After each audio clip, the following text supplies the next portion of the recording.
Hello, everyone. Wolvashkanda here, and you're listening to Hani and Home.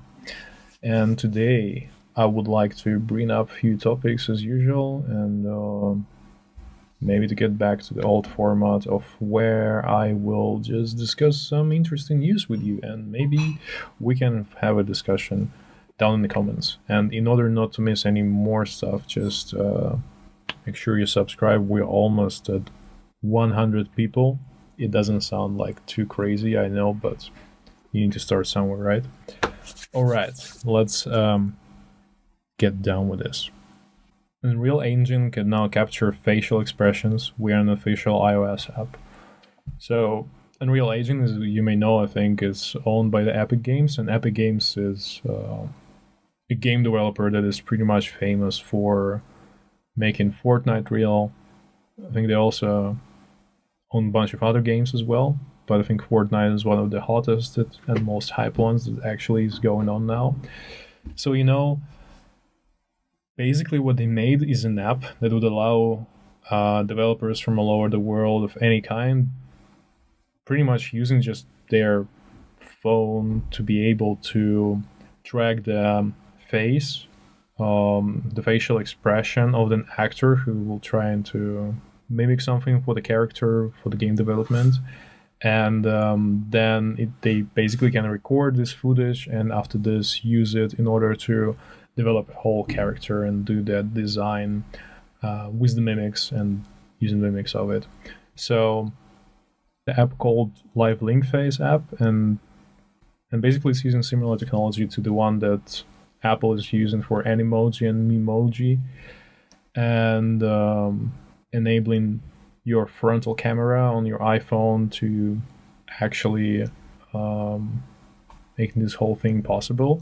And I think you would actually need it's actually gonna work only on the iPhone 10 and newer, just because of the type of a camera that needs to work with it, as there should be a true depth type of camera that will just allow to make facial expressions for some cartoon avatar. So it's mainly for the mimics and not necessarily for actual using your face to move to the game. I suppose the latter can be also possible, but for what I understood for now, it's mainly going to be used for the facial expressions, which already kind of sound pretty cool of a breakthrough, that the technology for the game development and for the designs of the game characters, and I suppose you can also use it in any other 3D modeling stuff. You can basically just use your phone in order to make the 3D model of a character living.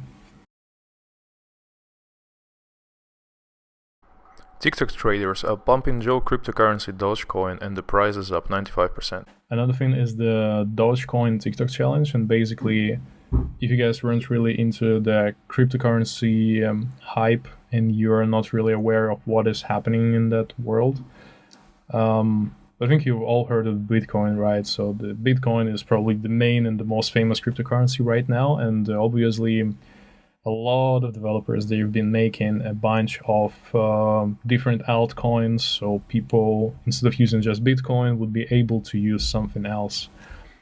And one of those was Dogecoin, which is a crypto made out of the meme. You probably know the Doji.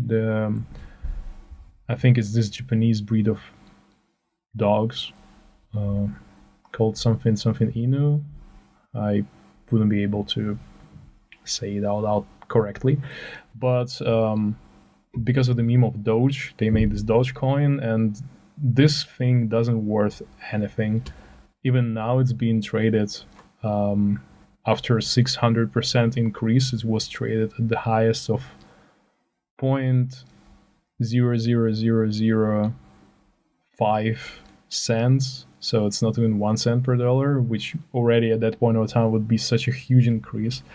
And basically, there was the TikTok user, I suppose, who has quite a significant following in the coverage, who decided, like, yo, if we all gonna go and invest in a Dogecoin, we all can get rich.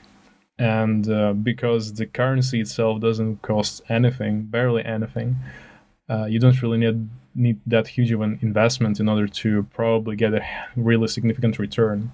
So a lot of people, mainly kids, were really buying into that, and for one day the Dogecoin became the most tremendously growing crypto on the crypto market. Still, at now, I think people started to really cashing out of that whole trend. So there were less and less people actually investing into that, and the Dogecoin itself is now going down. Yeah, and people wanted it to be at $1. What are the dreamers and the idiots? There's been a game out, I think at the beginning of July or end of June, called The Last of Us Part 2.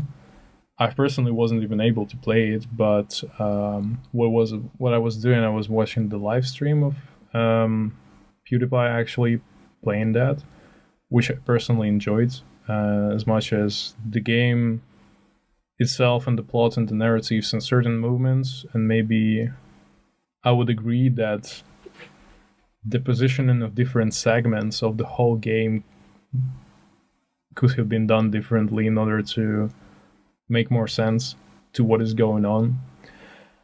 But it's not for me up to me to judge. Overall, it was a really nice work by the game developer called Naughty Dog.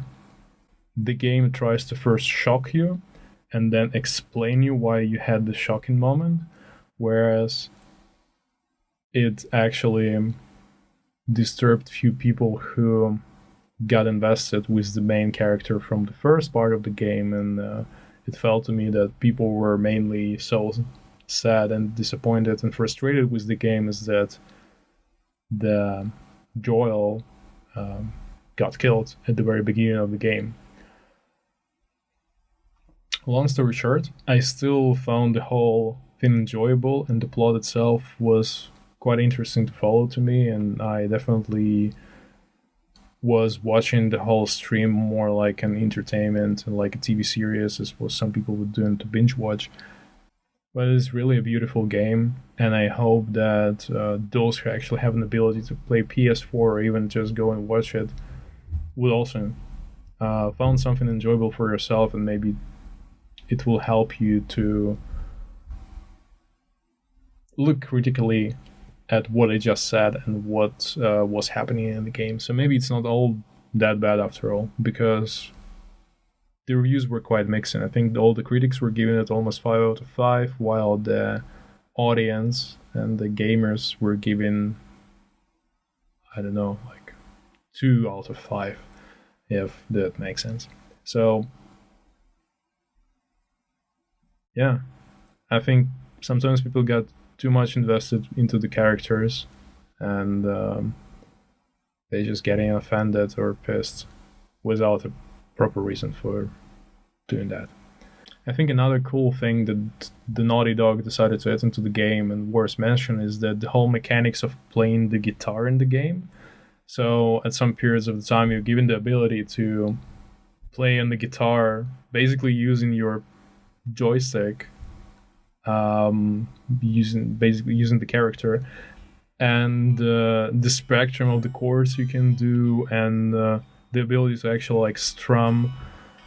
I found it quite mesmerizing to even watch people trying to play it and trying to use that kind of mechanics in guitar to do some kind of covers, which just really inspires the whole further creative idea that people were just getting creative and playing not necessarily those things that the game was showing them, like, look, you can play Take On Me on the guitar in the game just using your joystick. So some people would go creative and just play something that they would just want to, because all the chords, all the strums, like everything is there. And just imagine how much time, like, I don't know, it feels to me that to develop this feature takes quite some time, because you actually need to synchronize the strumming patterns and thing, the different chords. So you need to pre-record all of those, and then to actually make it happen for anyone who wants to just jam, to enable it to do so. That's, I think, I'm quite admirable for the Naughty Dog to do so. So good job. I'll just would like to finish with a bunch of small, quick political digests from the United States. There are a lot of difficult topics to bring up and talk about, and I personally feel like the whole problem with the police brutality that everybody's talking about is definitely a huge issue, and it needs to be dealt with, as much as the whole racism and the segregation part that's still living in the societies of any country and in different views. Like, it's definitely not only U.S. problems, is that the racism and other forms of discrimination it's common everywhere around the world. It's just different. It just has their own different way of expressing, and we just all need to fight not only for that sort of discrimination, but also for the sort of all the others. But I think now the whole big movement is mainly for the support of the black people. So I definitely think that at the end of the day, it is the fight for the right cause. And even though that I potentially wouldn't really share all the tools and instruments and the ways that people are actually using in order to fight for the cause, I personally see that the whole way in order to fight all sorts of discrimination is it can't really be done from the violence per se, but it really goes through the education of the people who are fail to understand the stupidity of discrimination itself, just fail to understand the other side and being ignorant about certain things. Yeah, so that's like my part on the situation that is happening right now. And I think what I actually want to mention is that because of the pandemic, there is this huge issue with the visas and the students that study in the United States. They currently are having a huge problem with getting a visa and even ability to stay in the country, even though, like, even if they're already there, their visas are getting cancelled, and the Trump administration is basically giving them a lot of troubles. And this is definitely something that needs to be dealt with, and sometimes certain decisions, especially decisions like that, are not only questionable but not even humane, you know? Like, we all are in this crisis, and the students who study abroad, they also would like spend a lot of money. It's not just like another bunch of unemployed people with whom the government needs to do something about. It's actual students who pay for their tuition, who are there to continue studying, and especially if they are in the country itself. From what I understood, that even those who are still in the United States and were on quarantine pretty much all the time there still would be kind of asked to leave, which is a really unfortunate event. It doesn't really make much sense in my view, as this is exactly the sort of people who would be able to, I don't know, they're backing up the educational system. They're providing another funding for the educational system to continue and moving and being such a huge business as it is now in the United States. So that's definitely had no sense to me. And I know that Harvard and MIT, they're actually trying to sue the administration or the current US president in order to make students actually their visas not to be revoked. So I hope this whole incident gonna be solved soon, and all people who are meant to be and continue the study further, they would be gladly doing so in the places where they would like it to do.